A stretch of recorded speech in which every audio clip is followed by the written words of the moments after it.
Welcome to On the Couch, a regular catch-up where we discuss some of the issues facing the advertising and marketing industry and hopefully provide some solutions.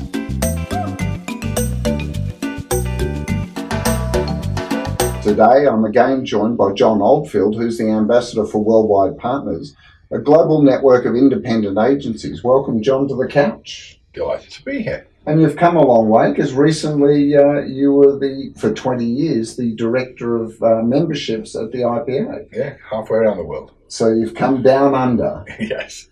But in that time, you must have seen some phenomenal transformations, and probably the most recent thing we're seeing is the holding companies are making headlines for decreased profitability and basically shareholder distrust or disinterest.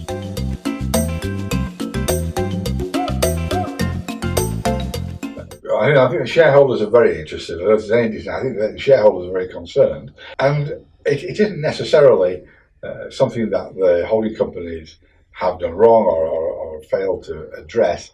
The market undoubtedly has shrunk slightly, or it hasn't been growing at least at the pace that it has been over the last few years.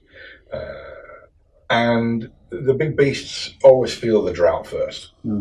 Because one of the reasons we've been given for this downturn is that the big global clients, who are often clients of these holding company networks, are actually cutting their spend back. So what's happened here? Is this a symbiosis that's no longer working?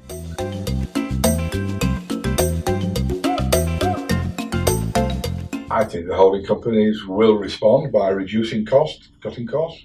They will respond to client demands, and even if the clients are spending less, my guess is that they're unlikely to demand less of their agencies, and that's true around the world, that clients' demands increase and the fees and the margins don't, and it's a shame that in these kind of circumstances, clients can't see a little bit further and start to consider paying for the advice, the professional advice that they get, based on outcomes, not inputs.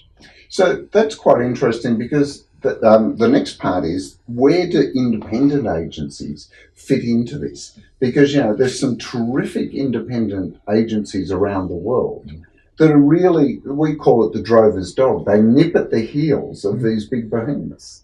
So what's the opportunity for the independents here?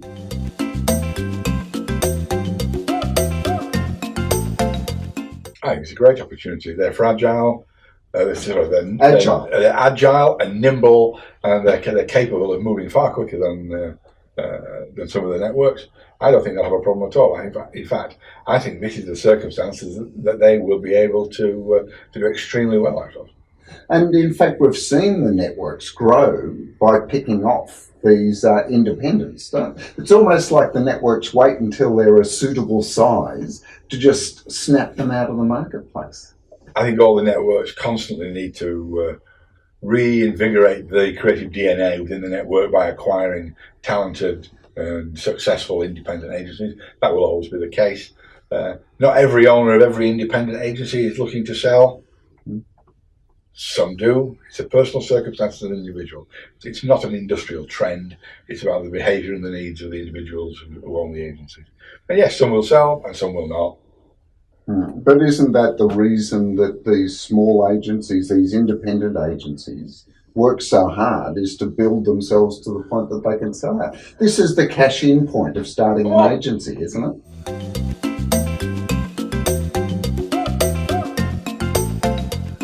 Well, it depends. Ogilvy's were going for about 50 years before they sold out. But that's the 1980s. Well, but the principle is there are independent agencies who will go on for a long time. There are some that form shareholder trusts to allow staff to continue to maintain ownership of the business. Those kinds of methods of maintaining independence are being developed more and more, and they're being used more, but they're not perfect yet. There's no payout with that. It comes over time. So vendors have to be patient and hope that they've set the agency on the course to deliver that revenue over time. But there is a life cycle to any business. from being born to being taken over or going out of business, whatever it is, there's a life cycle. You can't escape that. Every business will mature, but at a certain time, an independent agency needs to decide, does it wish to retain the independence that made it successful?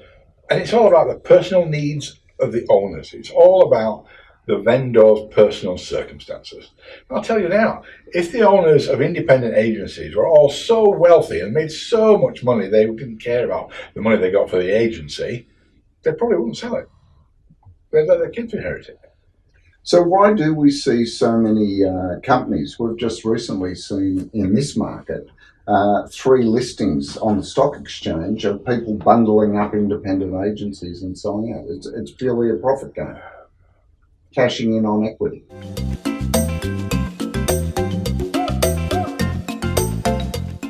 To be honest, I'm not comfortable with those scenarios. It doesn't seem to me to be quite right. A paper tiger. Yes, it's a short-term, quick win. It's like a slot machine. It's just, it doesn't quite feel right. And what worries me is what culture is that agency going to come out with on the other side? Yeah. You merge 2 or 3 different creative businesses. How's that going to work? Are they used to collaborating with other agencies? Or have they built their business as a standalone pinnacle of excellence, which many people try to do? It's a great shame that collaboration is not more prevalent in our sector. Well, thanks for your time and great insights into holding companies and independent agencies. For what it's worth. And thank you for joining us on the couch. Make sure you subscribe to our YouTube channel and stay tuned for more On the Couch coming soon.